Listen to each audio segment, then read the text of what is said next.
2 barcos vinculados al régimen venezolano fueron interceptados en el Atlántico, mientras Estados Unidos dice que controlará de modo indefinido las exportaciones de petróleo venezolano. ¿Estrategia energética o intervencionismo? Pues los congresistas reaccionan, el Senado es informado sobre estas tácticas y los venezolanos alzan la voz. Maduro se declara inocente ante la justicia americana y dice que es un hombre decente, mientras que en Venezuela se reportan colectivos paramilitares del chavismo aterrorizando las calles de Caracas. ¿Podría haber un segundo ataque de Estados Unidos a la vista? Y Trump lanza una fuerte advertencia a Colombia, habla del futuro inminente de Cuba y qué tiene pensado para México. Esto y mucho más en Desde el Capitolio.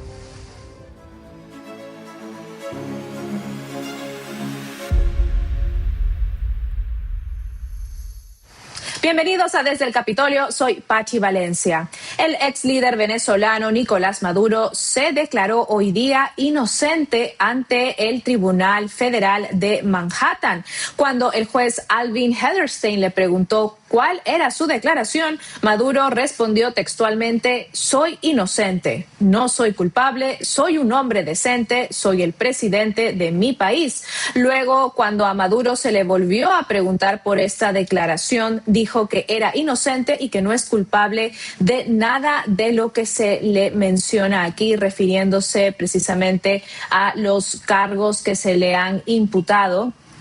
Y luego también su esposa Cilia Flores también dijo de que ella se declaraba inocente y que era la primera dama de la República de Venezuela. Dijo que era completamente inocente. Maduro enfrenta cargos importantes que podrían enviarlo a prisión por el resto de su vida si es que es declarado culpable. ¿Pero de qué lo acusa el gobierno estadounidense? Pues la acusación formal acusa a Maduro de usar su poder para proteger y promover conductas delictivas como el terrorismo y el narcotráfico en beneficio propio y de sus aliados. Se le están imputando 4 cargos, uno de conspiración narcoterrorista, otro de conspiración para la importación de cocaína, el tercero por posesión de ametralladoras y dispositivos destructivos y el cuarto por conspiración para poseer dichas armas. Su esposa Cilia Flores y su hijo Nicolás Ernesto Maduro Guerra, conocido como Nicolásito, también están acusados de todos estos cargos, excepto el de conspiración narcoterrorista, por lo que también podrían ser condenados a cadena perpetua. La acusación menciona a Maduro como un ciudadano que fue presidente de Venezuela, pero que permaneció en el poder a pesar de perder las elecciones presidenciales de 2024. La administración previa de Joe Biden ya había determinado que el líder socialista había perdido las elecciones, pero había manipulado los resultados mediante un fraude generalizado para superar una fuerte oposición. Niyama Rahmani, que es exfiscal del Departamento de Justicia y que ha procesado estos casos de drogas y tráfico de personas, dijo a nuestro medio Epoch Times que la administración Trump probablemente también busque evitar la inmunidad soberana, ya que los jefes de Estado normalmente no pueden ser procesados. ¿Pero qué dice exactamente esta acusación formal? Pues el departamento señala las formas en que estos acusados y otros en el régimen de Maduro habrían, cita textual, facilitado el empoderamiento y el crecimiento de grupos narcoterroristas violentos, alimentando sus organizaciones con las ganancias de la cocaína a lo largo de los años. El fiscal John Clayton, quien presentó la acusación, dijo que estas organizaciones narcoterroristas no solo trabajaban directamente con los funcionarios venezolanos de alto rango y les enviaban las ganancias, sino que también se beneficiaban del aumento del valor de esa cocaína en cada punto de transbordo en el camino hacia Estados Unidos, donde la demanda y por ende el precio de la cocaína es más alto. Estas organizaciones mencionadas incluyen al Tren de Aragua de Venezuela, al Cartel de Sinaloa de México, al grupo guerrillero marxista Las FARC de Colombia y al Ejército de Liberación Nacional que opera a lo largo de la frontera de Colombia y Venezuela. Según la acusación, Maduro y otros vendieron pasaportes diplomáticos a individuos conocidos por ser narcotraficantes y aceptaron sobornos de hasta $100,000 por vuelo para garantizar el paso seguro de de estos aviones de narcotráfico. La acusación también alega que el hijo de Maduro se reunió con 2 representantes de las FARC en Medellín cerca del 2020 y allí habrían coordinado mover grandes cantidades de cocaína y armas a través de Colombia hacia Estados Unidos en el transcurso de los próximos 6 años, es decir, hasta alrededor del 2026. Y anoche el presidente Trump dio más detalles sobre la vicepresidenta chavista Delcy Rodríguez. El mandatario también lanzó una fuerte advertencia para Colombia, México y el futuro de Cuba. Escuchemos sus declaraciones mientras estaba a bordo del Air Force One. ¿Quién está al mando en Venezuela ahora mismo? ¿Ha hablado con la recién juramentada presidenta Delcy Rodríguez? ¿Y qué opina de esta situación cuando dijo que Estados Unidos gobernaría Venezuela? Estamos tratando con el pueblo, estamos tratando con la gente que acaba de juramentar. Y no me preguntes quién está al mando, porque te daré una respuesta y va a ser muy controvertida. ¿Qué significa eso? Significa que nosotros estamos al mando. ¿Ha hablado con ella? Nosotros estamos al mando. No he hablado con ella, pero otras personas sí. Si quiero hablar con ella, en el momento oportuno lo haré. ¿Le dio Estados Unidos a Delcy Rodríguez alguna garantía a cambio de cooperar? No, pero está cooperando. ¿Va a exigir libertad y elecciones justas a corto plazo en Venezuela? Bueno, depende de lo que hables. Tenemos que hacer una cosa en Venezuela, que es recuperarla. Es un país muerto ahora mismo. Es un país que, francamente, si yo hubiera perdido las elecciones, habríamos tenido un país muerto. Habríamos sido Venezuela con esteroides. Venezuela ahora mismo es un país muerto. Tenemos que recuperarlo y vamos a tener que hacer grandes inversiones de las compañías petroleras para recuperar la infraestructura. Las compañías petroleras están listas para entrar, van a entrar y reconstruirán la infraestructura. Nosotros la construimos hace muchos años, pero ellos nos la quitaron. Y no puedes hacer eso. No puedes hacer eso conmigo. Lo hicieron con otros presidentes. ¿Qué tan pronto se puede llevar a cabo elecciones en Venezuela? Bueno, creo que estamos pensando más en arreglarlo, en prepararlo primero porque es un desastre. El país es un desastre y ha sido una gestión pésima. El petróleo fluye a un nivel muy bajo, mucho más bajo incluso que cuando estaba mal gestionado, y debería tener más ingresos, más petróleo del que producen, así que vamos a tener a las grandes petroleras funcionando y van a reparar la infraestructura. Ellos van a invertir el dinero, nosotros no vamos a invertir nada, simplemente vamos a cuidar del país, vamos a cuidarlo y lo que es más importante, vamos a cuidar a la gente, incluyendo a venezolanos que viven en nuestro país y que se vieron obligados a abandonar su país y van a recibir una muy buena atención. ¿Ha hablado con las compañías petroleras que entrarían a Venezuela? Sí, he hablado con todos ellos, básicamente. Ellos quieren entrar con muchas ganas. Sí, hablé con ellos antes y después de la operación militar y quieren entrar. Y van a hacer un gran trabajo para el pueblo venezolano y nos van a representar bien. Pero como saben, la infraestructura está oxidada, deteriorada, la mayor parte inutilizable. Es viejo, está roto, se ven tuberías por todas partes. No se ha invertido nada en años. Chevron, como saben, ha hecho un buen trabajo, pero ni siquiera ellos han podido invertir dinero porque están en crisis mes a mes. Solo están ahí porque yo quería que estuvieran allí. ¿Tienen alguna contingencia en caso de que los militares venezolanos no estén contentos con el arresto y cómo están gobernando Venezuela? Venezuela hasta ahora ha sido muy buena, pero ayuda a tener una fuerza como la que tenemos. Estábamos listos para una segunda ola, estábamos listos para entrar, pero no creemos que vayamos a necesitar eso. Estamos en el negocio de tener países a nuestro alrededor que sean viables y exitosos y donde se permita la libre salida del petróleo, porque eso va a bajar algunos precios. Y eso es bueno para nuestro país. Y tenemos un vecino muy enfermo. No es un vecino, pero es cercano a un vecino.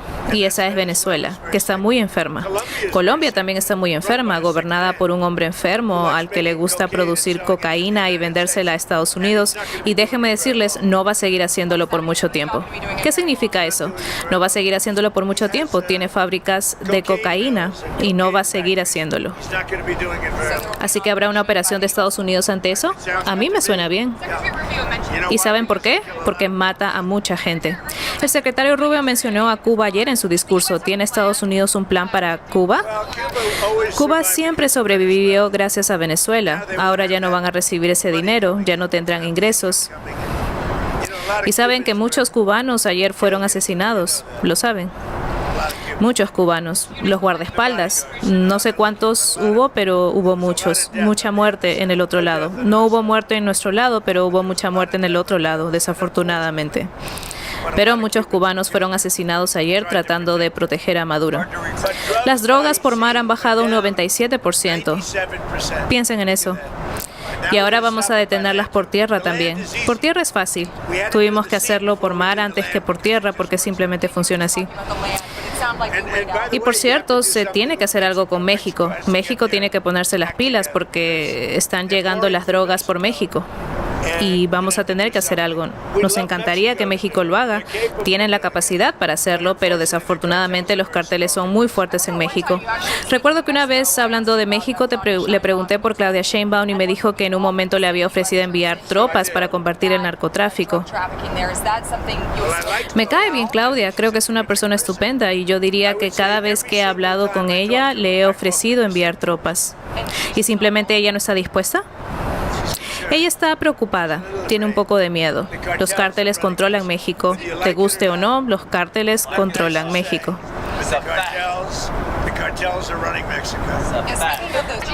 Una de las cosas que está sucediendo, y creo que ustedes lo ven todo el tiempo, Howard, tú lo has visto, y es que Cuba está a punto de caer.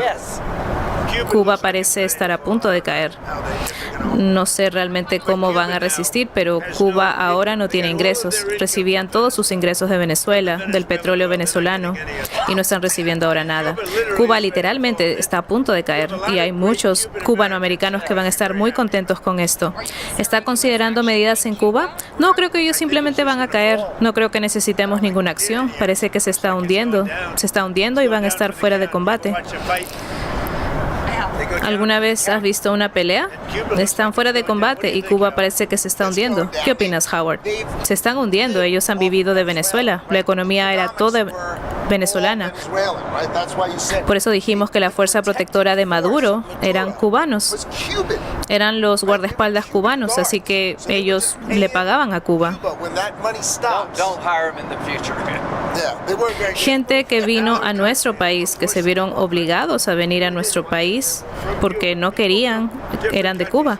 A la gente de diferentes países les gusta quedarse en sus países, ya sea bueno, malo o indiferente, pero la gente quiere volver a Cuba y quieren trabajar en Cuba, pero Cuba se está hundiendo. Bueno, muchas gracias a todos. Y bueno, ya más de 48 horas de la captura de Nicolás Maduro, el panorama político y geopolítico alrededor de Venezuela sigue generando preguntas. El presidente Trump ha defendido la operación y la gobernanza que va a tener sobre Venezuela, pero aún están surgiendo algunas interrogantes sobre la transición del poder, el rol de Washington sobre esto y las repercusiones internacionales. Así que hoy estamos para analizar este escenario junto con Luis Eduardo Martínez, que es analista político y también corresponsal en Washington de nuestro medio asociado NTD. Luis Eduardo, gracias por conectarte con nosotros hoy. Gracias, Pachi, por el espacio y por el tiempo. Luis, cuéntanos cómo se está viviendo estos primeros días, tanto en Washington como en Venezuela, luego de la captura de Nicolás Maduro.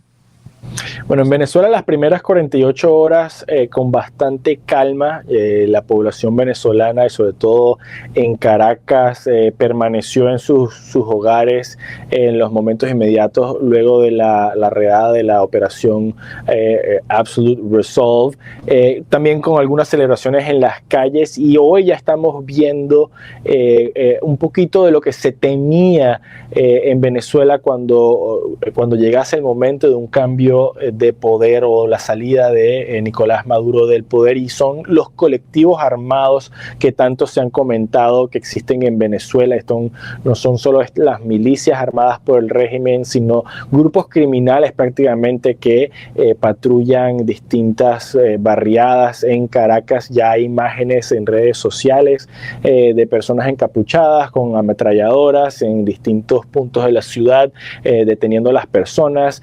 No se sabe todavía si estos son actos criminales o actos organizados de alguna manera por el régimen. Aquí en Washington, D.C., Pachi, política, como siempre tenemos la disputa en el Capitolio entre republicanos y demócratas, sus opiniones encontradas en cuanto a esta operación. Los demócratas en su abrumadora mayoría condenando los actos que ocurrieron el fin de semana, exigiendo a la administración de Trump algún tipo de rendición de cuentas e intentando de hacer el argumento de que el Congreso tenía que haber estado involucrado e informado para este tipo de acción militar. Hoy, Pachi, a las 5:30 p.m. hora este en Washington, D.C., vamos a ver al secretario de Defensa Pete Hegseth, al secretario de Estado Marco Rubio, al director de la CIA, de la Central Intelligence Agency, y al Chairman of the Joint Chief of Staff, General Raisin King, el general King, dar un informe a grupos de congresistas, tanto demócratas como republicanos, como de la Cámara Baja, como del Senado, sobre lo que ocurrió el sábado en la madrugada. Así que tendremos seguro reacciones al final del día de los legisladores.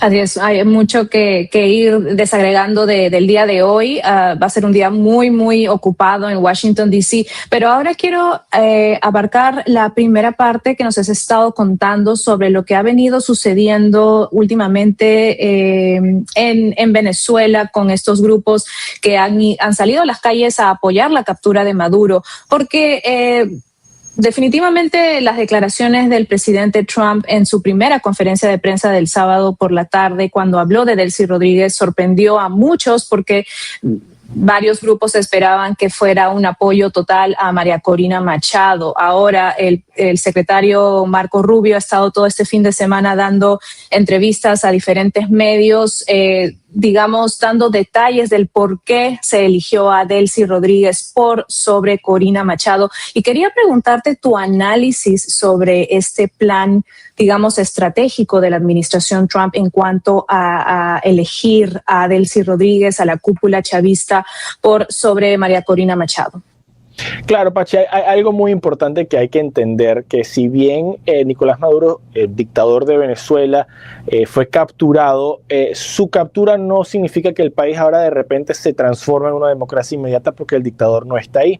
De la misma manera, porque cambias a Nicolás Maduro y pongas a Edmundo González, que es el presidente legítimamente electo de Venezuela, luego de las elecciones del 28 de julio del 2024, no cambian las dinámicas de la gobernanza en Venezuela, y inclusive el pueblo venezolano. Yo creo que por eso tampoco hemos visto mayor pushback de parte de los venezolanos a que Delcy Rodríguez permanezca en el poder, es porque ya tenemos un precedente. En el 2002, cuando Hugo Chávez Frías estaba al mando del régimen venezolano y que comenzó la dictadura venezolana, hubo una ausencia de poder de unas 48 horas el 11 de abril del 2002, en donde las Fuerzas Armadas venezolanas capturaron a Hugo Chávez Frías y lo llevaron a una cárcel en La Orchila.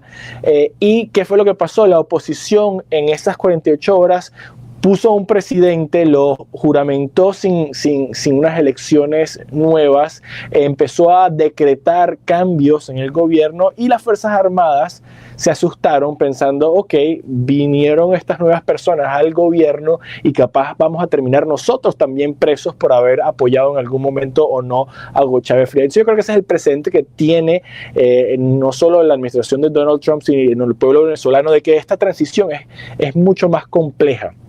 Y que lamentablemente el régimen, las Fuerzas Armadas Nacionales Bolivarianas, el SEBIN, el Servicio de Inteligencia Bolivariana, el aparato entero de seguridad, la Policía Nacional, que tiene las armas y los elementos de represión, siguen siendo, como quien dice, chavistas, siguen siendo personas que hasta el momento, hasta hace 48 horas, eran leales a Nicolás Maduro. Por lo tanto, es lamentable que lo ideal sea que una persona miembro del régimen, una administradora, que eso es lo que era Delcy Rodríguez, vicepresidenta, pero al final de cuentas no tenía un poder directo, sino administraba parte de la agenda de Nicolás Maduro, pueda entonces funcionar como punto de transición y también que le garantice a estos miembros de las Fuerzas Armadas Nacionales Bolivarianas y del régimen que no van a terminar como Nicolás Maduro preso en una cárcel enfrentándose a la justicia norteamericana, porque de lo contrario entonces simplemente pueden utilizar la violencia para retomar el control del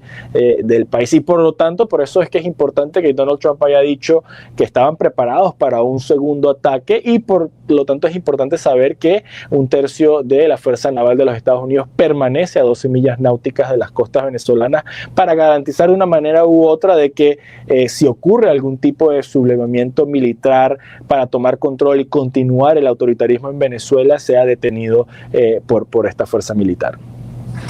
¿Y puede el gobierno de Trump realmente confiar en Delcy Rodríguez para esta transición? Bueno, dudo que nadie en la administración de Donald Trump confíe en Delcy Rodríguez o en el régimen autoritario. En lo que confían es en la amenaza que cuelga sobre la cabeza de Delcy Rodríguez, de Vladimir Padrino López, el ministro de Defensa, y distintos líderes del régimen de Maduro, de que saben que cualquier cosa que hagan que vaya en contra de una transición democrática, que vaya en contra de los intereses de los Estados Unidos, puedan sufrir el mismo futuro que está ahorita mismo sufriendo Nicolás Maduro, que hace 48 horas o hace 52 horas estaba celebrando con una delegación china y hoy está esposado en una cárcel en Nueva York. Así que no creo que trate tanto de confianza, sino del poder de negociación que tienen los Estados Unidos. Sabemos por reportes desde septiembre del año pasado que Delcy Rodríguez, a través del gobierno de Qatar, propuso a la administración de Donald Trump ser ella quien facilitaría una transición, y quién sabe si lo que vamos a ver en el futuro cercano es un número importante de miembros del régimen de Nicolás Maduro recibir asilo político en Qatar, en Rusia o en China, para entonces dar fin a la página del chavismo y comenzar una nueva página a través de unas elecciones libres en Venezuela. Claro, precisamente ayer el secretario Rubio también fue cuestionado en Face the Nation con Margaret Brennan. Ella le decía, ¿por qué no cayó toda la cúpula chavista? ¿Por qué solamente Nicolás Maduro? Entonces él le respondía, pero es que hacer una operación a la par para 5 personas iba a ser realmente imposible. Teníamos que ir al objetivo principal, que era Nicolás Maduro, el líder de esta organización terrorista de narcotráfico, el Cártel de los Soles. Entonces, ¿por qué crees que cayó solamente Maduro y no la cúpula chavista? ¿Es algo que el pueblo venezolano podría tener una confianza en que esto, en que se sientan seguros dentro del país después de esta captura de Nicolás Maduro?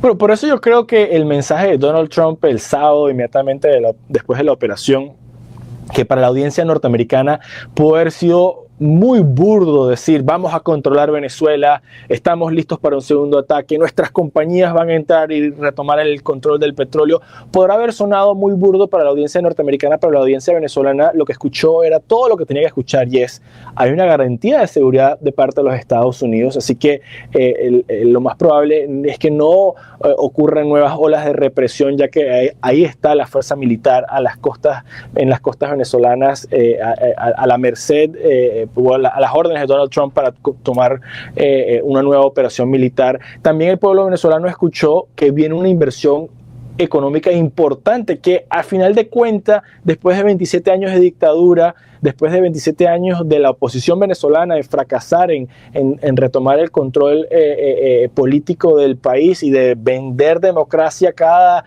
ciclo electoral, a la población venezolana lo que le interesa es saber que va a haber un futuro económico mejor al que viven hoy en día, en donde más de un tercio de la población tuvo que huir, tanto por persecución, pero por falta de oportunidades económicas también. Y lo vemos en distintos países de América Latina y aquí en Estados Unidos, la gran migración venezolana. Así que saber que hay una garantía de seguridad y saber que hay una señal directa desde la oficina oval, desde la voz del presidente Donald Trump, que vienen compañías americanas a invertir en el país, esa es la confianza que pueden tener el pueblo venezolano de que los próximos pasos van a ser para mejor y no más de lo mismo. Ahora vamos un rato a pasar a lo que está sucediendo en estos momentos, que son casi ya la 1 de la tarde, hora del este, porque en Manhattan ya Nicolás Maduro está compareciendo ante el Tribunal de Nueva York, del Distrito Sur. En líneas generales, ¿hasta qué punto crees que se podría revelar información sensible sobre estas redes de narcotráfico o los vínculos internacionales de Venezuela? Bueno, primero que todo, obviamente Nicolás Maduro, como cualquier otra persona que se enfrente a la justicia norteamericana con cargos similares, se declaró no culpable. Ahora, contrató un abogado que, si no me equivoco, también fue abogado de Julian Assange, que tiene un récord extensivo de llegar a acuerdos con la justicia norteamericana. Y eso es prácticamente la ficha que tiene Nicolás Maduro y Cecilia Flores para negociar o rebajar la sentencia o la manera en la que van a cumplir su sentencia en cárceles norteamericanas.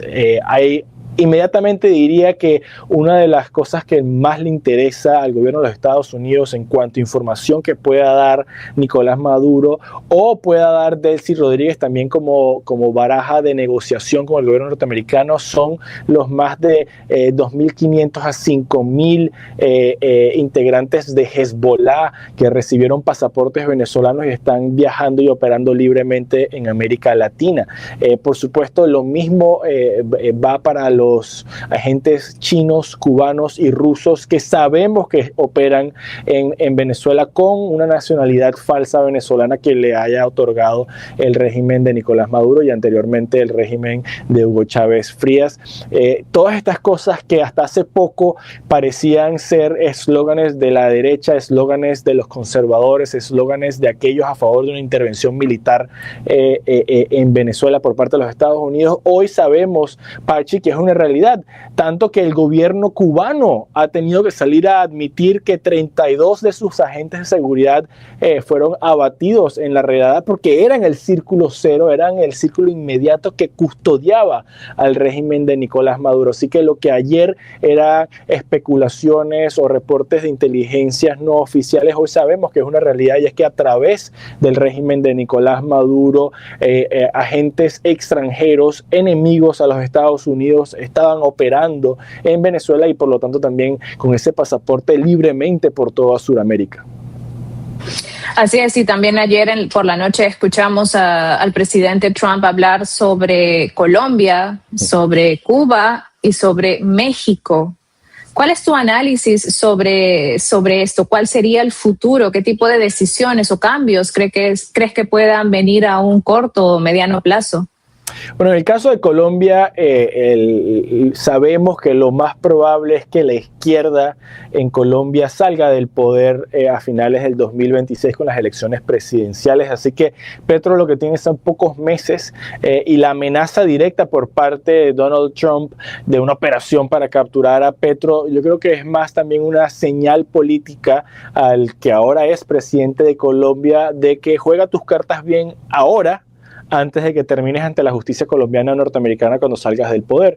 ¿Y a qué voy con eso? Es que la verdad es que el régimen o el gobierno de Gustavo Petro en Colombia ha tenido vínculos extensivos con el narcotráfico y con las disidencias de la FARC y el ELN en Colombia, que también operaban libremente en territorio venezolano. Así que le sería útil a Gustavo Petro dar información nuevamente, abrir esos canales de comunicación con las Fuerzas Armadas norteamericanas y con las fuerzas de inteligencia de los Estados Unidos para combatir el narcotráfico, líneas de comunicación que hasta el momento están cortadas. Ya Colombia, desde que iniciaron los ataques a las narcolanchas en el Caribe y en el Pacífico, el gobierno de Colombia dejó de proveer información de inteligencia al gobierno de los Estados Unidos y se ha opuesto. Así que también sabemos que desde que inició la operación Southern Spear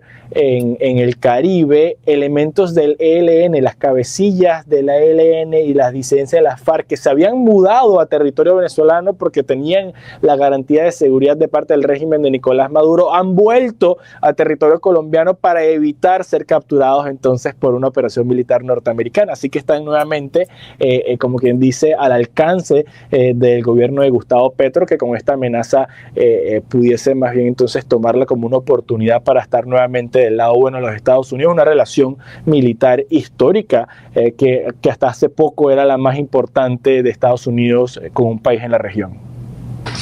El presidente Trump, al hablar también del régimen cubano, ha sido bastante enfático en decir y en asegurar que van a caer por sí solos porque dependían de Venezuela.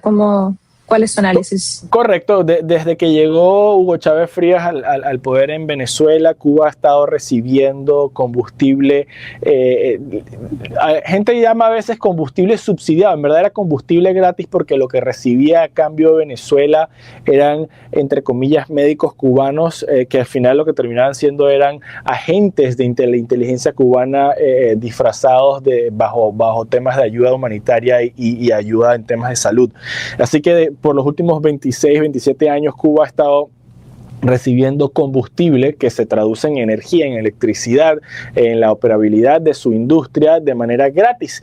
Y ahora con la caída del régimen de Nicolás Maduro, con el bloqueo petrolero que hay en las costas venezolanas, el régimen cubano se va a quedar a corto plazo sin suministro de energía, lo cual va a, por supuesto, provocar un levantamiento popular mínimamente como en protesta al régimen, pero como lo escuchamos ayer en Air Force One, Donald Trump dijo que no iba a ser necesario ningún tipo de intervención por parte de los Estados Unidos, que ese régimen iba a caer por sí solo. Y claro, estamos hablando más de 60 años de dictadura comunista que ha destruido al país, y ya a Díaz-Canel no porta el peso ni el nombre de los Castro para poder tener algún tipo de control legítimo de la isla, y perdiendo el dinero y la energía que reciben de Venezuela sería Dios mediante la última gota para que entonces ese régimen caiga, ¿no?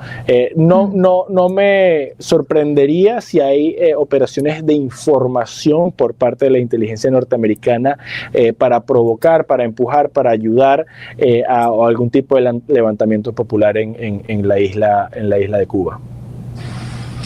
Ahora, para ir cerrando, Luis, cuéntanos un poco qué se espera esta semana también desde el Congreso. Hemos visto que el líder de la minoría del Senado, Chuck Schumer, ha dicho que ellos van a llevar a pleno una votación sobre la ley de poderes de guerra. Hemos visto que por el lado de la Cámara, Hakeem Jeffries también no ha dado tantos detalles, pero ha dicho de que se va a hacer algo también. ¿Cómo se analiza esta situación en la semana? A final de cuentas, los republicanos tienen mayoría en la Cámara Baja y mayoría en el Senado. Y esta operación militar, para todo el partido republicano, con obviamente su líder siendo el presidente Donald Trump en la Casa Blanca, es una ficha a favor en este año electoral. Así que, así como en los últimos meses, si no me equivoco, 7 otras legislaciones para reducir el poder militar de Donald Trump han fracasado, van a fracasar nuevamente. Y también es un problema para el Partido Demócrata que hayan salido con tanta fuerza a criticar algo que a la población mundial del mundo libre fue algo positivo. Es difícil, les va a ser difícil defender en los próximos 8 meses antes de las elecciones cómo los demócratas están ahorita prácticamente defendiendo a Nicolás Maduro, a un dictador que ha matado extrajudicialmente, asesinado a más de 20,000 venezolanos, ha torturado a más de 38,000 personas y mantiene más de 300 presos políticos en el helicoide en Caracas. Como ahorita entonces demócratas en los Estados Unidos prácticamente lo están defendiendo y diciendo que Estados Unidos secuestró a un presidente que además es ilegítimo, no solo porque lo dice los Estados Unidos, sino lo dice también la Unión Europea, lo dice prácticamente todos los países de la región. Así que un problema de mensaje político van a tener los demócratas con este tema, porque inmediatamente, como casi con todos los temas, lo que salieron fue a criticar al presidente Donald Trump y no ver todas las implicaciones positivas para la región y para Estados Unidos y para la población venezolana que está en Estados Unidos. Son más de 700,000 venezolanos que emigraron al país. Lo positivo que fue esta operación sin prácticamente hasta el momento no he visto ningún reporte de víctimas civiles de una manera muy clínica, y no es que bombardearon un país, sino los puntos estratégicos que tenían que destruir para poder entonces entrar y salir sin que ningún soldado americano fuese abatido en el proceso. Creo que esa es una de las cosas que incluso los detractores, no los llevemos tan lejos, hispanos como Jaime Bailey salió a felicitar esa operación que la llamaron quirúrgica por la precisión. Y ¿cómo ves el pueblo, o sea, Estados Unidos, el pueblo estadounidense apoya que ahora Estados Unidos vaya a gobernar Venezuela por un periodo? ¿Cómo ha sentido en estos últimos días esas declaraciones? Lamentablemente la audiencia norteamericana está extremadamente polarizada, y por supuesto también sabemos que los medios tradicionales en Estados Unidos tienen una inclinación importante hacia la izquierda, y los titulares que el pueblo americano, que no necesariamente tiene ninguna razón por la cual estar informado de qué es Venezuela, dónde está Venezuela, ni qué ha pasado en Venezuela los últimos 27 años. Lo que está viendo son titulares: Trump invadió un país, Trump va a gobernar otro país, Trump quiere el petróleo de Venezuela, y esa no es la realidad que vive el venezolano. Es más, durante el fin de semana compartí en mis redes sociales: si tiene alguna duda de qué es lo que pasó, pregúntele a un venezolano y por qué está contento. Y creo que eso es importante para el pueblo norteamericano, que entienda que yo no conozco, usted no conocerá, seguro no encontrará a un solo venezolano que no haya celebrado lo que ocurrió.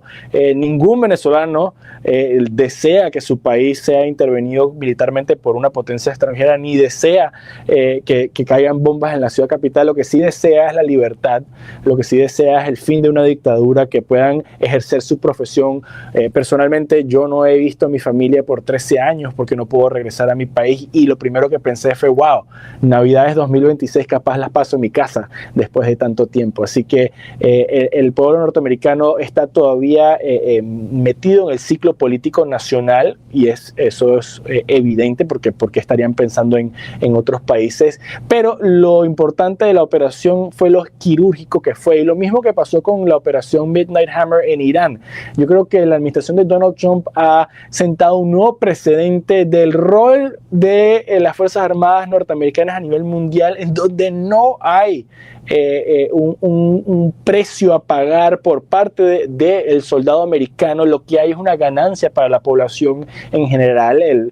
Prácticamente la conclusión de Operación Midnight Hammer fue el cese al fuego en Gaza, y también el fin de la guerra de 12 días, que llevó a retrasar el avance en armas nucleares a Irán. Y lo mismo va a pasar en América Latina luego de la operación Absolute Resolve. ¿Qué vamos a ver? Vamos a ver probablemente Perú, Chile, Colombia, Panamá, Estados Unidos vean a venezolanos regresar a su país, quitándole un poquito de la presión a los sistemas sociales de todos esos países. También veamos inversión importante en Venezuela que regrese no solo de los Estados Unidos, sino de todo el mundo, que ya puedan pensar: ok, aquí hay un tipo de seguridad jurídica a futuro con un gobierno, Dios mediante, que provea estabilidad y no vaya a expropiar ningún tipo de industria simplemente porque le dio la gana.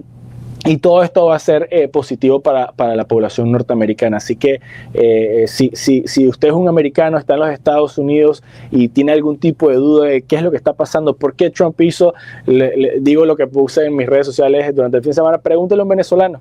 Y hay bastantes aquí en los Estados Unidos, así que no es que no los van a encontrar. Sí, exacto. Muchas gracias, Luis, por tu análisis y también por tu reportaje sobre el terreno ahí en Washington, D.C. Definitivamente también tenemos el secretario de Estado, Marco Rubio, un cubano que entiende la situación de todo el hemisferio occidental. Tenemos también un 2026 que podría ser un punto de inflexión para muchos países de Sudamérica como Perú, que ya vienen sus elecciones, Chile, que acaba de transicionar de la izquierda a la derecha con Kast, mismo Colombia, que también va a estar en elecciones, así que probablemente este sea un giro positivo para toda la región y vamos a ir viendo cómo se desarrolla todo. Muchas gracias, Luis, corresponsal de Washington, D.C. para nuestro medio asociado NTD. Vamos a seguir entonces con las actualizaciones y esperamos que no sea la última vez que nos visites para darnos todos los detalles de lo que está pasando. Gracias a ti, Pachi. Hasta la próxima. Gracias. Y Estados Unidos hoy día incautó 2 buques vinculados a Venezuela en el Océano Atlántico. Uno de ellos, la Bella 1, tenía una bandera rusa y había sido rastreado durante semanas por Estados Unidos. El Comando Europeo de Estados Unidos anunció la incautación de Bella 1 por violaciones a sanciones estadounidenses en un posteo en redes sociales. Ya Estados Unidos había estado persiguiendo este buque petrolero desde el mes pasado, luego de que se intentara evadir el bloqueo contra buques petroleros sancionados cerca de Venezuela. Y luego la secretaria de Seguridad Nacional, Kristi Noem, reveló en un posteo que las fuerzas estadounidenses también habían tomado el control del buque petrolero Sofía en el Caribe. La secretaria Noem dijo que ambos barcos o bien atracaron por última vez en Venezuela o estaban en ruta hacia allí. La funcionaria dijo que ambos barcos son parte de una gran flota fantasma de buques sancionados que transportan petróleo desde Rusia, Irán y Venezuela, desafiando las sanciones occidentales, principalmente a clientes en Asia. Pero aún no está claro si es que esta incautación está o no relacionada con la declaración de Trump de que Venezuela va a entregar entre 30 y 50 millones de barriles de petróleo sancionado a Estados Unidos. Así es, ayer el presidente por Truth Social lo anunció y escribió que el dinero que se ha recibido por esos barriles va a ser controlado por él, por el presidente de los Estados Unidos de América, para garantizar que se utilice en beneficio del pueblo de Venezuela y de los Estados Unidos. También dijo que el secretario de Energía, Chris Wright, va a ejecutar este plan de inmediato. Y precisamente Wright confirmó luego este plan en una conferencia de Goldman Sachs que tuvo el día de hoy, miércoles, en Miami. Él ha afirmado que la administración Trump planea controlar las futuras ventas del petróleo venezolano y que van a mantener esas ganancias en las cuentas estadounidenses. ¿Y cómo hará esto? Pues el secretario de Energía explicó que inicialmente los barriles provendrían de crudo que Venezuela tiene almacenado y que se estaba llenando durante el bloqueo estadounidense. Así que el plan de la administración Trump será reactivar ese crudo y venderlo. Dijo que se va a comercializar primero ese petróleo almacenado de Venezuela y que luego de manera indefinida van a vender la producción venezolana. El petróleo se va a comercializar a cerca de $56 el barril, por lo que esta transferencia podría valer hasta $2.800 millones. Según la Administración de Información Energética de Estados Unidos, el país utiliza cerca de 20 millones de barriles de petróleo al día, lo cual significa que el petróleo de Venezuela podría equivaler a 2 días y medio de suministro de gasolina. Venezuela, recordemos, posee por lejos las mayores reservas probadas de petróleo del mundo en cantidad, superando incluso las reservas probadas de Arabia Saudita. Pero el petróleo venezolano también es uno de los más difíciles de refinar en el mundo, ya que la mayor parte es crudo pesado y extra pesado, que es difícil de pasar por las tuberías de refinación y que también contienen aditivos dañinos que pueden corroer los equipos de refinería. Y es que desde 2019, cuando el gobierno de Estados Unidos impuso sanciones energéticas a Venezuela, los comerciantes y refinadores que compran petróleo venezolano han recurrido al uso de buques petroleros que disfrazan su ubicación o a buques ya sancionados para el transporte de petróleo iraní o ruso. De hecho, el mes pasado, el presidente Trump ya había anunciado que ordenó lo que denominó un bloqueo total y completo de todos los buques petroleros sancionados que entran y salen de Venezuela. La razón era por el uso de estas vastas reservas por parte del régimen de Maduro para financiar a los grupos terroristas, a los narcotraficantes y a los traficantes de personas que entraban a Estados Unidos. Y durante la primera conferencia de prensa del año, hoy día, la secretaria de prensa de la Casa Blanca, Caroline Leavitt, agregó que Estados Unidos va a reducir selectivamente las sanciones al petróleo venezolano para facilitar el transporte y la venta de crudo a los mercados globales. Escuchemos sus primeras declaraciones sobre Venezuela hoy por la tarde.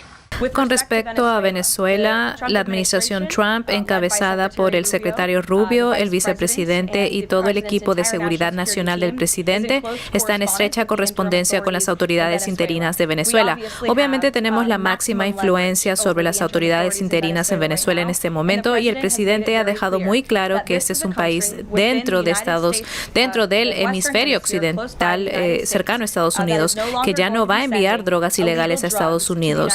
Ya no va a enviar traficantes de personas ilegales ni cárteles criminales para asesinar ciudadanos estadounidenses como lo han hecho en el pasado.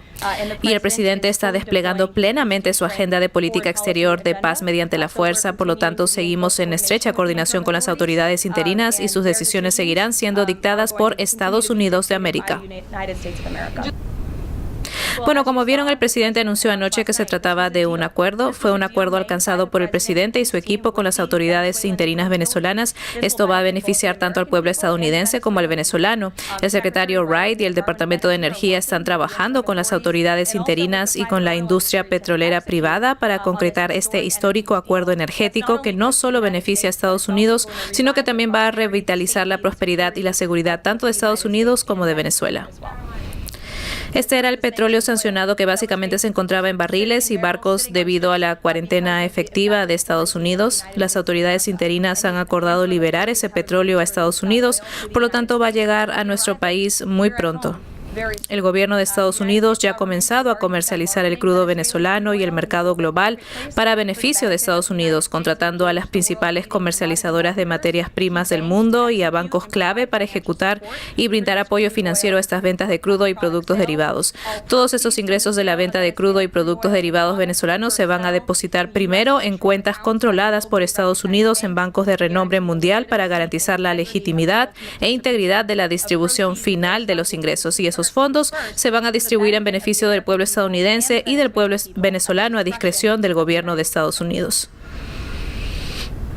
Hay mucha participación del sector privado en este momento y, como saben, el secretario Wright, nuestro secretario de Energía, quien dirige este gran proyecto, se encuentra hoy en Florida reuniéndose con algunos de estos ejecutivos petroleros y, como confirmamos antes, también estarán en la Casa Blanca a finales de esta semana, así que están sumamente interesados en invertir, están entusiasmados con estas oportunidades.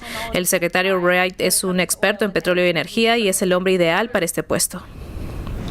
En este momento, como saben, no hay tropas sobre el terreno en Venezuela. El presidente, por supuesto, se reserva el derecho de usar las Fuerzas Armadas de Estados Unidos si es necesario. No es algo que desea hacer porque la diplomacia siempre es la primera opción, como vieron. Lo intentó con Nicolás Maduro, pero desafortunadamente era un dictador ilegítimo y una persona poco seria. Por eso el presidente Trump autorizó esta operación policial y ahora Nicolás Maduro está en una celda en Nueva York. Entonces, Estados Unidos está reduciendo selectivamente las sanciones para permitir el transporte y la venta de crudo y productos petrolíferos venezolanos a los mercados globales. Por lo tanto, reiteraré lo que el presidente les ha dicho varias veces, es demasiado prematuro y demasiado pronto dictar un calendario electoral en Venezuela en este momento. Hay informes desde Venezuela de que los líderes del país están reprimiendo a la población y específicamente suprimiendo la expresión pública de apoyo a la salida de Maduro. ¿Es este tipo de comportamiento coherente con lo que el presidente quiere ver, con cómo el presidente quiere que los líderes se enfrenten a la población? No sería coherente, pero dejaré que el equipo de seguridad nacional del presidente hable más al respecto. Sé que están al tanto y lo están rastreando. Y un grupo de funcionarios de la administración Trump, incluido el secretario de Estado Marco Rubio y el secretario de Defensa Pete Hegseth, informaron hoy por la mañana a todos los senadores sobre la situación en Venezuela. Pero ¿cuáles son los planes del presidente Trump para gestionar el poder tras este derrocamiento de Nicolás Maduro? El secretario Rubio detalló estos 3 pasos de la transición.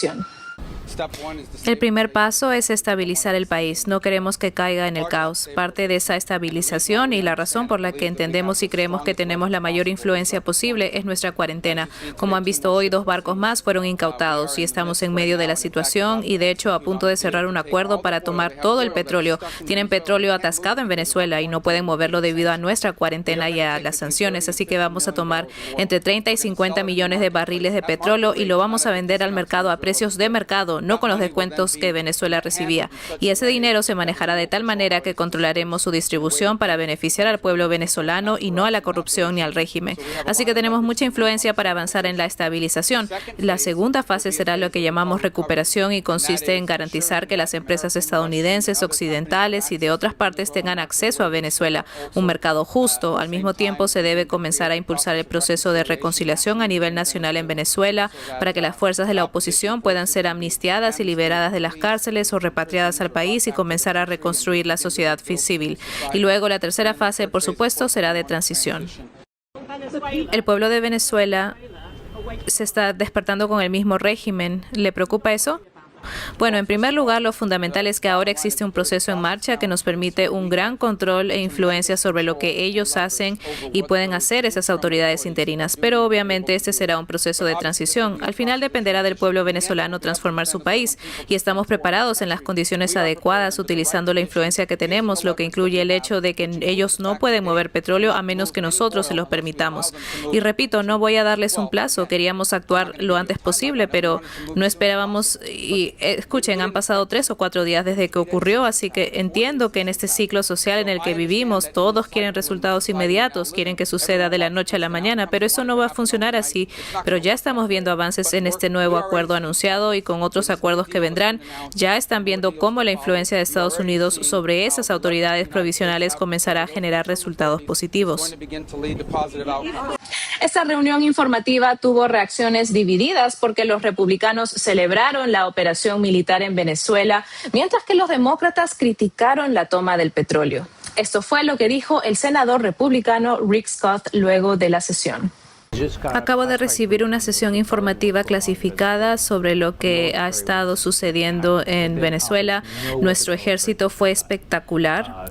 Hicieron lo que ningún otro pudo haber cumplido, así que tuvimos una gran inteligencia e hicieron un gran trabajo. Y estoy feliz de que Maduro esté en prisión, gracias a Dios por el presidente Trump. Y ahora tenemos que tener una transición. Es claro lo que dijo el secretario Rubio, de que va a tardar un poco de tiempo, pero va a suceder. Yo inmediatamente lo que quiero hacer es que los prisioneros políticos salgan de prisión, porque hay americanos ahí. María Oropesa está en prisión. Lo único que hizo fue trabajar para la campaña de María o en la campaña de Edmundo González para presidente. Así que tenemos que sacar a los prisioneros políticos de la prisión y parar la opresión. Y yo creo que todo esto va a suceder. Por su parte, la congresista demócrata Yasmine Ansari criticó la reunión informativa y dijo que el plan de Trump es inquietante porque tomar el petróleo de Venezuela por la fuerza y mantenerlo bajo su control indefinidamente es una estrategia de construcción nacional para las grandes petroleras y es una fantasía peligrosa que va a enriquecer a los ejecutivos petroleros y hará que los estadounidenses y el mundo sean menos seguros. Por su parte, el senador republicano Mark Wayne Mullin también compartió sus opiniones. Acabamos de salir de la sesión informativa sobre Venezuela y déjenme decirles que es probablemente una de las sesiones informativas más geniales en las que he estado. La gente me pregunta, dame los detalles, si realmente fue la más genial de todas las sesiones informativas. Bueno, lo que hizo el general Kane fue darnos el cronograma, la cronología de todo lo que sucedió antes, durante y después de la operación. Y no les puedo dar los detalles porque, chicos, en serio, es información clasificada, pero solamente digo de que para alguien que ha estado sentado en, diría, cientos de briefings clasificados, este fue el más detallista y el más directo. Y es por eso que digo de que cualquier demócrata que le diga lo contrario le está mintiendo. No hay ningún ejército, ningún país en el mundo que pudo haber llevado a cabo lo que nosotros hicimos. Y ahora quieren hacer un gran problema sobre el tema del petróleo, de que todo esto se trata del petróleo, pero nosotros tenemos bastante petróleo dentro de Estados Unidos. Lo que estamos cansados es de que el petróleo se use para promover actividad criminal y estamos cansados que esa actividad criminal dañe a nuestras calles. Entramos a Venezuela y quitamos a, no quiero usar la palabra presidente, a un dictador ilegítimo de Venezuela que había sido acusado casi 6 años atrás por nuestras cortes y le estamos dando a Venezuela una oportunidad para regresar a la democracia que la tuvieron hace 25 años. Y la senadora Elizabeth Warren dijo que la sesión informativa había sido peor de lo que pensaban y señaló que los ejecutivos de las compañías petroleras parecen saber más sobre el plan secreto de Trump para gobernar Venezuela que el mismo pueblo estadounidense. Warren también pidió que se realicen ya audiencias públicas en el Senado. Mientras que el congresista hispano Adriano Espaillat, demócrata por Nueva York y también presidente del caucus hispano del Congreso, también nos dio declaraciones para nuestro programa. Esto fue lo que nos dijo cuando le preguntamos cuál sería su mensaje para el pueblo venezolano. Escuchemos. Well, I think that we should be showing solidarity with the Venezuelan people. They have endured a dictatorship for a long time. However, an intervention, a foreign intervention, is not the way to do this. And we've already seen the kind of tension that there is, and we have seen in Venezuela right now. And we have seen across the world how these exercises of regime change turn out to be disastrous. There is no plan for the future of Venezuela. I think that we should come up with a 10-point plan for the future of Venezuela that includes the immediate, to start with the immediate release of political prisoners, a date, a reasonable date for transparent future elections, among other things. Por su parte, el senador Lindsey Graham dijo que la operación para capturar a Maduro y gestionar Venezuela a través de nuevas elecciones no debe ser vista como un acto de intervencionismo, ya que la agenda de Estados Unidos primero implica tomar a los países que dañan a Estados Unidos y cambiarlos. Y que el intervencionismo, dijo Lindsey Graham, significa ir a algún lado sin una buena razón, pero que en este caso particular hubo una política detrás que era combatir la droga en el país. Asimismo, el presidente de la Cámara, Mike Johnson, enfatizó que el enfoque de la administración Trump hacia Venezuela no es un cambio de régimen. Pero, ¿qué dicen los venezolanos ante esta situación? ¿Están de acuerdo con la acción de Trump de capturar a Maduro y gobernar provisionalmente a Venezuela? ¿O creen que es intervencionismo? Mucho se ha hablado de la perspectiva americana frente a la captura de Nicolás Maduro, pero el pueblo venezolano y la diáspora también tienen sus posturas.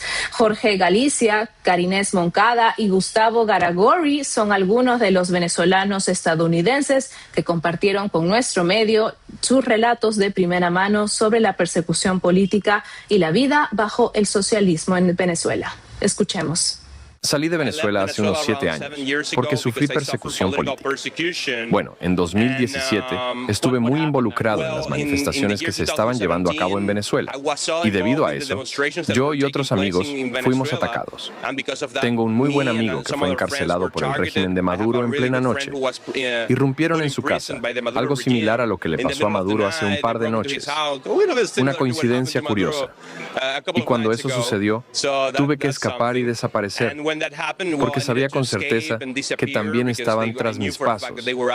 Así que un año después de esos eventos, tuve que irme, salí del país y vine a Estados Unidos. Solicité asilo y desde que llegué he estado hablando en contra del socialismo. Cuando Hugo Chávez tomó el poder, algunos años después, comenzó a confiscar miles de negocios privados en Venezuela. Empezó a dirigir la economía desde el Palacio Presidencial y el resultado de eso fue el empobrecimiento de millones de personas hasta el punto en que 8 millones de nosotros tuvimos que escapar solo para dejar atrás la hambruna y las horribles condiciones económicas. Y espiritualmente, esa es una muy buena pregunta, porque mucha gente cree que estos socialistas hacen esto porque no saben bien las cosas y que tienen buenas intenciones, pero que no saben bien, y por eso implementan estas políticas que no funcionan. Pero yo no creo que ese sea el caso. Yo creo que ellos sí sabían exactamente lo que hacían. Ellos saben que si eres realmente pobre en un lugar, por ejemplo, en Venezuela, nos quedamos sin suministro de agua en nuestras casas. Nos quedamos sin electricidad, sin conexión a Internet. Incluso la comida era muy difícil de conseguir. Tenías que ir a un supermercado, hacer una fila larga, solo para conseguir un pedazo de pan. Realmente no se puede vivir así. Pero cuando empiezas a vivir así, ya no tienes tiempo para pensar en cosas importantes de la vida, como involucrarse en política, ir a una manifestación contra el régimen o buscar maneras de liberarte, porque estás demasiado concentrado en las actividades cotidianas.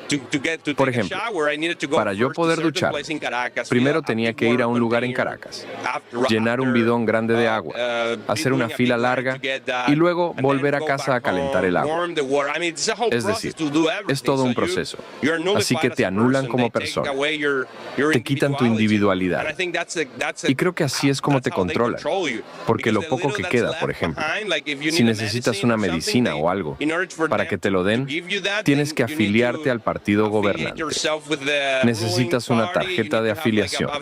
Y si ven que no tienes, o que te quejas demasiado, y que protestas, no te van a dejar formar parte del sistema y no te darán las medicinas que necesitas. Es todo un sistema de control. Y creo que obviamente lo hacen a propósito. A nadie le importa. Si cometes un error y ves que los resultados no funcionan bien, quizás si lo repites una vez, sí, pero si lo repites 2, 3 o 4 veces, ya no es un error. Ese es tu verdadero objetivo y propósito. Y eso es exactamente lo que le pasó a Venezuela. Y una cosa que quiero decir, que esto les sirva de lección a ustedes aquí en los Estados Unidos. Yo tengo una hija de 5 años y lucho cada día para asegurarme de que no nos convirtamos en Cuba, Venezuela o Colombia, porque Colombia también necesita un cambio. Pero este es el problema cuando votas por la izquierda. Este es el problema cuando permites que el socialismo y el comunismo entren en tu país. Es devastador. Es como un cáncer. Hace metástasis y es muy difícil expulsarlo. Y por eso necesitamos que Donald Trump forme parte de esta transición con Marco Rubio y todos los demás, para que no volvamos a caer en todo esto y para deshacernos del socialismo en Venezuela. ¿Enfrentaste alguna opresión o represión en Venezuela? Sí, la sufrí. Yo llegué aquí muy al inicio. Cuando Chávez estaba en el poder, yo solía salir. Yo trabajé para una importante cadena de televisión y solía salir a intentar decirle a la gente lo que no debía hacer en Estados Unidos. Y, por supuesto, nadie me escuchaba y me decían que estaba loca porque el socialismo nunca iba a entrar en Estados Unidos.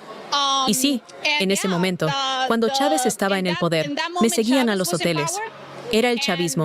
La gente de Chávez me seguía. Me dispararon. Dispararon contra mi vehículo. Nos sometían a un escrutinio cada vez que viajaba a Venezuela, hasta el punto de que no puedo regresar. O sea, ahora, eventualmente lo haré, pero llegó al punto de no poder viajar a Venezuela porque mi vida corría peligro. Incluso intentaron seguirme hasta aquí. Lo más importante que ha sucedido en Venezuela ahora mismo es el grupo de los colectivos. Los colectivos son una pandilla importante en Venezuela y el régimen les da armas a todas esas personas y están por todas partes para intentar asustar a la gente, para que no salgan, para que no puedan celebrar nada aquí en este país. Así que no sé cómo se dice en inglés. Así que hay mucha represión. ¿Alguna vez lo amenazaron o acosaron allí? Sí, muchas amenazas contra mí, contra mi familia, contra mi madre. ¿Quién los amenazó? El régimen. Todas las personas en el régimen. Desde el principio, la gente no se ve bien. Hay gente de diferentes pueblos malos o algo así, de diferentes lugares alrededor de Caracas que no son buenos, como las favelas brasileñas. Así que la gente descendía de allí y las amenazas y persecuciones comenzaban para las personas que estaban contra Chávez. Eran una locura, una locura. Y estas cosas, ya sabes, crecen. Y ahora están en una organización muy perfecta ahora mismo. Déjame decirte, no es fácil. Al principio, cuando yo estaba allí, eran un grupo pequeño que se llamaban círculos bolivarianos, pero ahora son colectivos y ahora es una verdadera fuerza represiva. Entonces, ¿qué sigue para Venezuela y quién realmente está a cargo? ¿Es Trump? ¿Es Marco Rubio?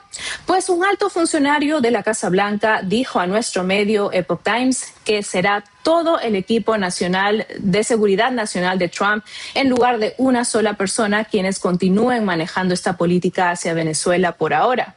El funcionario dijo que el equipo incluye al vicepresidente J.D. Vance, al secretario de Estado Marco Rubio, al secretario de Guerra Pete Hegseth, al jefe del Estado Mayor Conjunto, el general Dan Kane, al director de la CIA, John Ratcliffe, y al subjefe de Estado Mayor de la Casa Blanca, Stephen Miller. El analista de The Heritage Foundation, Andrés Martínez Fernández, también nos dijo que él cree que el equipo de Trump va a buscar evitar una ocupación militar a gran escala y que en cambio va a buscar proteger los intereses de seguridad nacional de Estados Unidos a través de la presión externa. Es decir, que en el corto plazo la administración seguirá aplicando una presión económica y militar para garantizar que los remanentes del régimen en Venezuela no caigan en un status quo de uso de las drogas y la migración como armas contra Estados Unidos. Y es que la corrupción en el ejército venezolano también crea un desafío para la administración Trump y probablemente esto va a ser un tema clave en las conversaciones con los miembros restantes del régimen en Venezuela. Mientras tanto, el presidente Trump va a apoyar a las compañías petroleras estadounidenses para ayudar a reconstruir Venezuela y dijo que también busca restaurar la economía del país durante la transición con este tipo de estrategia. Pero una gestión eficaz de estos activos petroleros y las reparaciones a la infraestructura, incluida la refinería El Palito, podrían impulsar la producción de petróleo dentro de 2 a 3 años, según han dicho los analistas. También hay otra cuestión importante, que es el tema humanitario. Entre ellas, si los líderes de la oposición que viven actualmente en el extranjero podrán realmente regresar sanos y salvos. Y también está la interrogante de qué pasará con los cientos de presos políticos que están recluidos en cárceles venezolanas. Porque tras la destitución de Maduro, María Corina Machado había dicho que el líder opositor Edmundo González, quien ha sido ampliamente reconocido como el legítimo vencedor de las elecciones venezolanas en 2024, dijo que está listo para asumir el gobierno. Sin embargo, tanto el presidente Trump como el secretario Rubio han expresado un escepticismo. Aún no está claro cuándo Machado, que actualmente está en Noruega, y cuándo González, que está actualmente en España, podrán realmente regresar al país sudamericano. Aún así, el secretario Rubio dijo que la administración aún no está lista para nombrar líderes de la oposición, así que queda por ver si los esfuerzos de Trump van a lograr conducir a Venezuela hacia elecciones democráticas y en cuánto tiempo pudiera llevar ese proceso. Los analistas han dicho que reconstruir estas instituciones electorales a modo regional y estatal va a requerir de un tiempo significativo y que probablemente esto suceda antes del final de la presidencia de Donald Trump. ¿Y usted qué opina sobre estos últimos desarrollos? Los leo debajo. Y ahora cambiamos el foco de las noticias porque hoy el gobierno de Donald Trump publicó unas nuevas guías alimentarias para los estadounidenses para los siguientes 5 años. El secretario de Salud Robert F. Kennedy Jr. junto a la secretaria de Agricultura Brooke Rollins y otros funcionarios de la salud dieron una conferencia de prensa hoy en Washington con un mensaje muy simple: comer alimentos reales. Escuchemos. Desafortunadamente, durante décadas el dinero federal ha promovido alimentos de baja calidad y altamente procesados que provocan numerosos problemas de salud a largo plazo, lo que significa que los estadounidenses se han arruinado debido a estos problemas. Las pautas dietéticas erróneas del pasado perjudicaron la alimentación y las opciones alimentarias saludables para las familias estadounidenses comunes, lo que ha alimentado la epidemia de enfermedades crónicas y ha disparado los costos de la atención médica en los hogares de todo el país. Este enfoque fallido en nuestro sistema de salud pública termina hoy. Las nuevas directrices reconocen que los alimentos integrales y ricos en nutrientes son la vía más eficaz para mejorar la salud y reducir los costos de atención médica. Las proteínas y las grasas saludables son esenciales y se desaconsejaron erróneamente en las directrices dietéticas anteriores, así que estamos poniendo fin a la guerra contra las grasas saturadas. Las dietas ricas en verduras y frutas reducen el riesgo de enfermedades con mayor eficacia que muchos medicamentos. Los cereales integrales superan a los carbohidratos refinados. Los azúcares añadidos, especialmente las bebidas azucaradas, favorecen a las enfermedades metabólicas y hoy nuestro gobierno declara la guerra al azúcar añadido. Los alimentos altamente procesados, cargados de aditivos, azúcar añadido y exceso de sal perjudican la salud y deben evitarse. Así que como secretario de Salud y Servicios Humanos, mi mensaje es claro: consuman alimentos de verdad. El alcohol es un lubricante social que une a las personas y en el mejor de los casos no creo que se deba beber alcohol, pero sí ofrece una excusa para la gente para conectar y socializar y probablemente no hay nada más saludable que pasar un buen rato con amigos de forma segura. Si nos fijamos en las zonas azules, por ejemplo, en todo el mundo donde la gente vive más tiempo, el alcohol a veces forma parte de esta dieta, pero de nuevo se trata de pequeñas cantidades consumidas con mucha prudencia y por lo general con fines festivos. Así que sí hay alcohol en estas pautas dietéticas, pero la implicación es no hacerlas en desayuno. Debería ser algo que se consuma en pequeñas cantidades y con suerte en algún evento que incluya alcohol añadido. Sin embargo, la tendencia general a reducir el consumo de alcohol a 2 vasos para los hombres y 1 para las mujeres nunca ha contado con datos fiables que respalden esa cantidad. Lo que el presidente ha hecho en general para aumentar la asequibilidad de la atención médica quizás es el mayor logro del sistema de salud. El reducir los precios el año pasado fue el precio de los medicamentos de nación más favorecida que mencionó Caroline. Estos son increíblemente eficaces para reducir los costos, por ejemplo, de lo que el presidente llama la inyección de grasa, que es la categoría de medicamentos Ozempic GLP-1. Los redujimos drásticamente, pero la mejor manera de reducir el gasto en medicamentos en Estados Unidos es, para empezar, no necesitarlos. Estas nuevas directrices se actualizan cada 5 años y no solo están orientadas a las familias, sino que también define qué se servirán en las escuelas, en las tropas del ejército, en los programas sociales y en los comedores federales. Los funcionarios han resaltado su agenda de hacer Estados Unidos saludable de nuevo, con un tono que ellos resaltaron apelaba al sentido común. Estas directrices recomiendan consumir productos lácteos enteros sin azúcares añadidos. También recomiendan consumir frutas y verduras variadas a lo largo del día, consumir cereales integrales e incorporar grasas saludables como los huevos y las paltas o aguacates a la dieta. Y si bien promueven las grasas saturadas, las pautas advierten que no se deben exceder del 10% de las calorías diarias. Las directrices también aconsejan a las personas limitar el consumo de alcohol. Gracias por acompañarnos hoy miércoles en Desde el Capitolio. Lo invito a dejar sus comentarios debajo y dejarnos un like en este video para que YouTube siga compartiendo nuestro contenido. No olvide también suscribirse a nuestro canal y activar la campana de notificación para poder estar atento a todos nuestros videos nuevos y también a nuestro contenido exclusivo como las traducciones simultáneas al español de las conferencias de prensa que se están llevando a cabo en Washington. Conmigo será hasta el día de mañana. Soy Pachi Valencia. Esto fue en Desde el Capitolio. Buenas noches.